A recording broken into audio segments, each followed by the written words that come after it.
parking lot. Okay. Here you are. Perfect.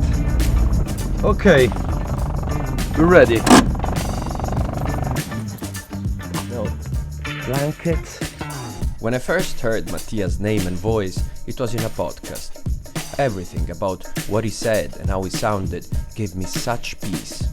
As soon as I learned about his carpentry workshops and rewilding sessions, I really wanted to meet him and absorb some of his wisdom.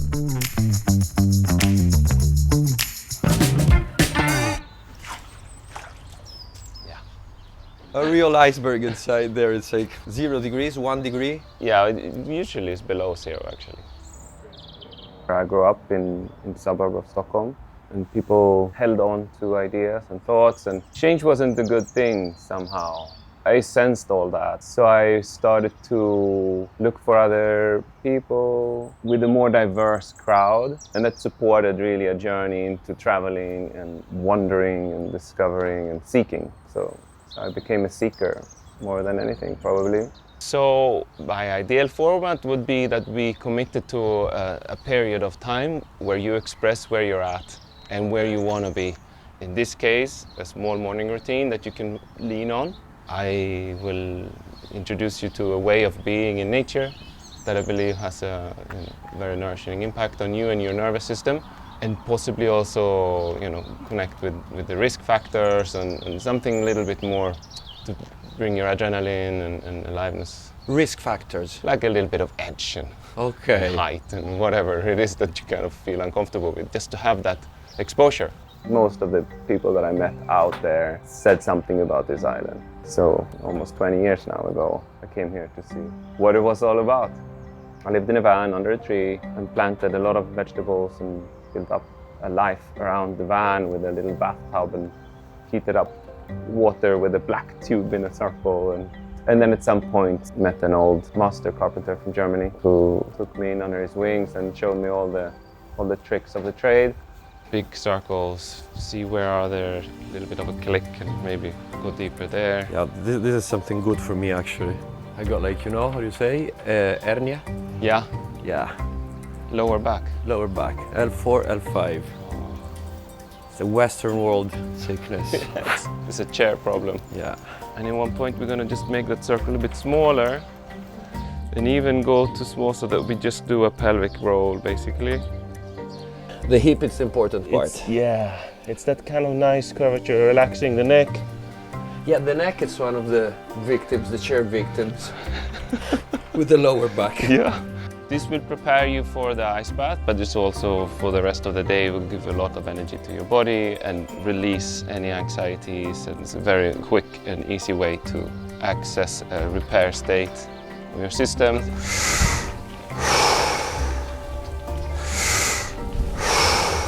I'd like you to move a little bit with awareness to a standing position. And then put your swim shorts on. I studied social pedagogy, so I worked with people, and then I was offered a workshop in this regenerative farm, Juntos. And the more I moved in here, the more I really embraced this new opportunity, and my sense of purpose and meaning has expanded, and there's a different reason to why I do things. We're gonna stay in here for 3 minutes. 3 minutes? Yes. First, you're gonna just try to catch up with your breath because you're gonna go in there and feel like you wanna run out. Okay. And at one moment, it will release. Any pain that you feel is fully normal. Slowly get back to control of your breath by breathing out slower. Yeah. Now. Yeah. It's quite incredible. Switched. Huh? Yeah. Amazing.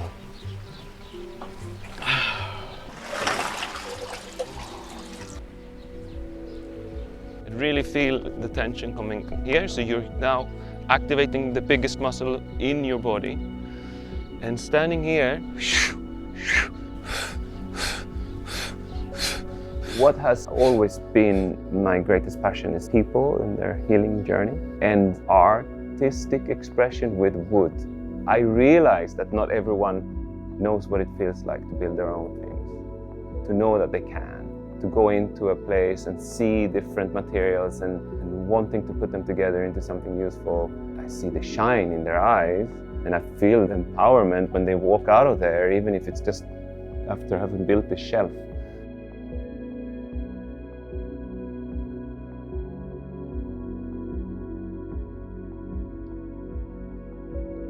So we're ready for this walk and sunset.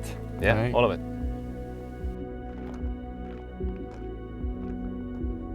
I was raised in the forest. The actual parenting with my father happened there. As I moved in here and had my own children and saw the kids around, not having that confidence, how to be and behave and feel comfortable in nature. First of all, started to bring my son and his friends out to show them how to work with knives and saws and make fire and build a shelter. And then the adults also wanted part of this. So slowly I brought them with me, and then I developed a method to verbalize what it was that I've been doing intuitively. For me, this is the ultimate ground for coaching, for connection, for anything. And now we can start to play with. I'm going to take off my shoes, for example. Okay. Because I don't need them anymore. And I will encourage you to do the same. Yeah. We're going to walk barefoot for a while. You realize now that you start to walk it, you place your foot different every time. You are turning your joints in new ways, and your body is starting to get loosened up and more flexible from walking without these shoes that we think are protecting us. Sometimes it hits exactly the right spot. Some other time it's a little bit more less pleasant. Yeah. When you're like this in nature, to me happens that you feel like you're more free, and so many things you don't want to do anymore in your life. I'm talking about job, I'm talking about certain lifestyles. Everything becomes more obvious. If what we want is to follow some kind of calling and connect to a deeper sense of purpose and really continue living in expansion, it's not like we're gonna go and dance with the tiger. We're gonna experience love and beauty and no, good things.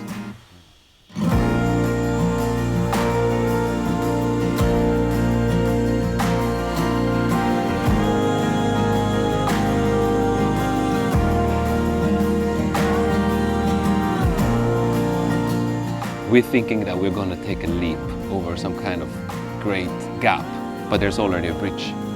I'd love to see it. It's there.